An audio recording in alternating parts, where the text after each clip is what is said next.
Perwisyo na raw sa kapaligiran ng umano'y dump site ng isang kagawad sa Bacoor, Cavite. Aba, may dagdag pang mga paglabag. Discarding bulok talaga. Ang tamang pag-iiwalay ng mga basura ay pananagutan ng lahat kaya dapat magtulungan. Pero paano kung mismong nanunungkulan ng pasimuno ng karumihan? Nang magmatsyag ang investigador sa Barangay Molino 3 para kumpirmahin ang umalingasaw na dump site sa isang bakanteng lote, abay, may dalawa pang paglabag sa batas ang nasaksiyan ng aming team.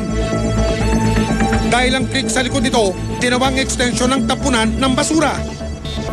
At ito pa, may malagarat sale pa ng mga expired na mga goods sa pangunguna umano ng isang kagawad at ng kanyang pamilya. Hitting not just 2 but 3 birds in 1 stone, ika nga.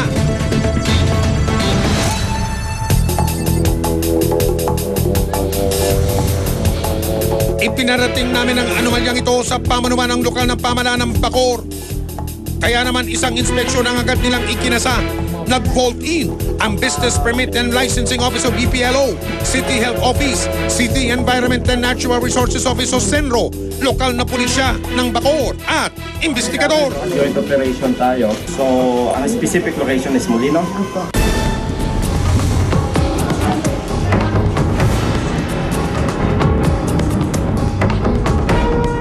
Pagdating sa target area, unang tinungo ng mga otoridad ang sinasabing bahay ni Kagawad kung saan ibinebenta umano ang mga expired na pagkain.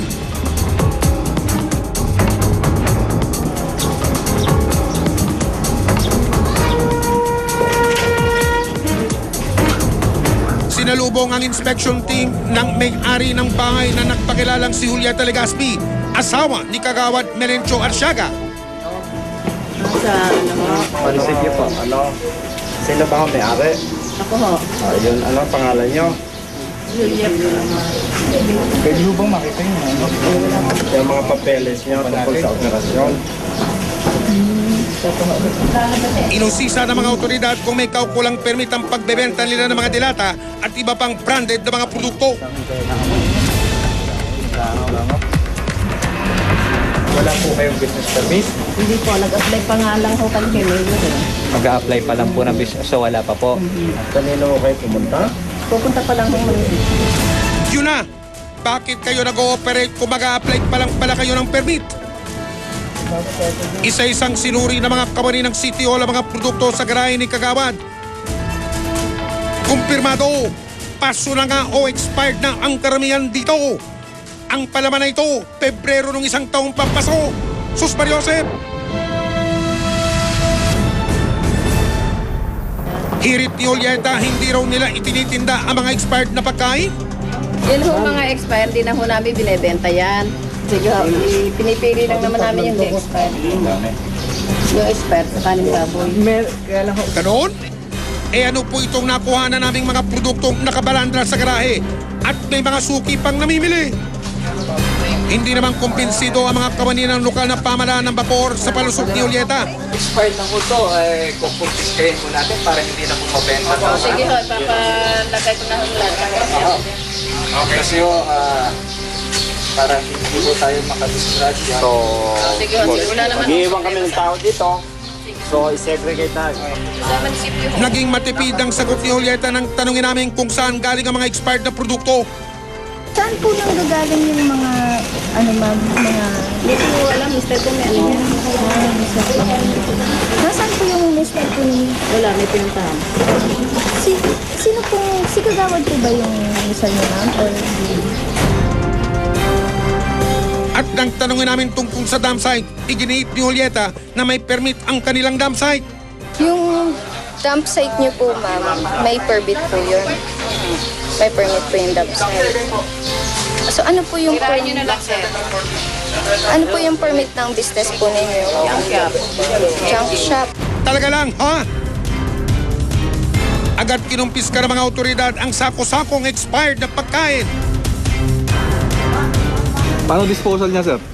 Yung iba tunaw, yung iba bon. Kasi hindi pwede dispose ng ganyan, may pupulot na naman yan. Yung mga scavengers so mahirap na po. Baka mamaya kainin po yan.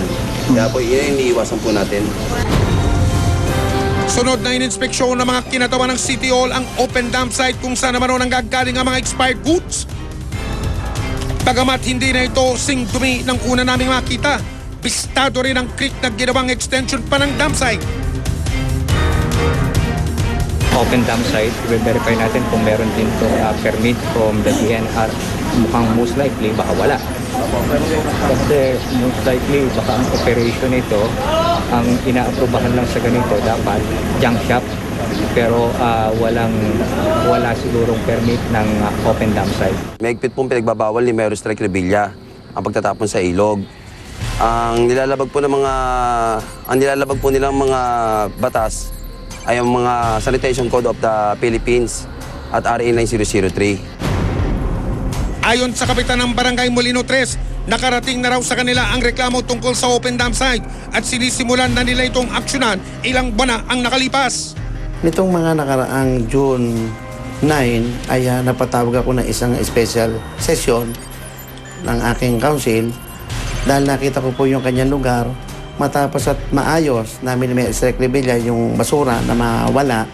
So yun po ang gagawin namin Central MRF ng Barangay Molino 3. Sa pagsisiyasat ng Business Permit and Licensing Office o BPLO, nabisto na walang permit sinang kagawad para magakot ng basura mula sa mga mall.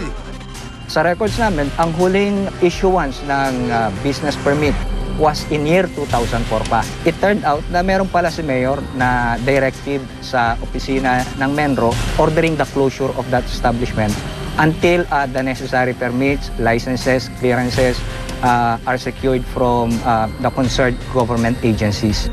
Usually, depende yan sa availability ng fund ng local government unit. Kailangan mo rin ng mga traktora dyan, kailangan mo din ng mga soil. So may mga pipes kang gagamitin dyan. Mahal din ang gagastusin nila dyan. At mariin nilang idineklara na hindi may tuturi na control dump site ang area dahil hindi pa ito pasado sa tinatawag na guidelines sang-ayon sa Republic Act 9003 o ang Solid Waste Management Act of 2000. Alam mo yung open dump, nagsimula ito sa maliit na tambak hanggang sa lumaki ng lumaki. Nawala naman, basta tambak ka lang ng tambak. Paghakot, tatambak doon. Hanggang sa maging bundok siya ng basura. Yung control dump, medyo inayos mo na yon. May initial na mga engineering measures ka na sa isang lugar lang ito. Sa tulong na rin ng barangay, sinubukan naming hingin ng panig ni Kagawad Merencio Arsiaga hinggil sa reklamo sa kanya sa dump site, pero tumanggi siyang umarap sa aming kamera. Ang pangako po sa akin, handa siyang bigyan ng sanksyon ng ahensya ng gobyerno kung siya uulit at kailanman talaga hindi na raw po siya uulit. Kung sakaling maulit ay kailangan magbitaw siya sa kanyang panunukulan. Ano mang katwiran, may pananagutan si Kagawad Merencio Arsiaga dahil sa pag-ooperate ng dump site, maging ang pagdamay ng creek sa tambakan at pagbebenta ng mga expired na pagkain. Dahil nadawit ang pangalan ng dalawang sikat na mall na nakuna ng aming team na pinagkuna ng basura, minarapat namin kunin ang kanilang panig. Tinanggi nila na may kinalaman sila sa dump site o sa pagbebenta ng mga expired na pagkain.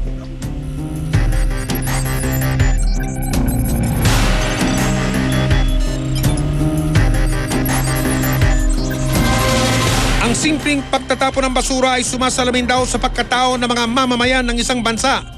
Ang kaunting kalat kapag nagsama-sama sa tambak na problema ang maaaring resulta. Kung mapatunayang sangkot nga ang isa sa mga mismong namumuno sa barangay, kailangan managot sila sa batas. Agad-agad!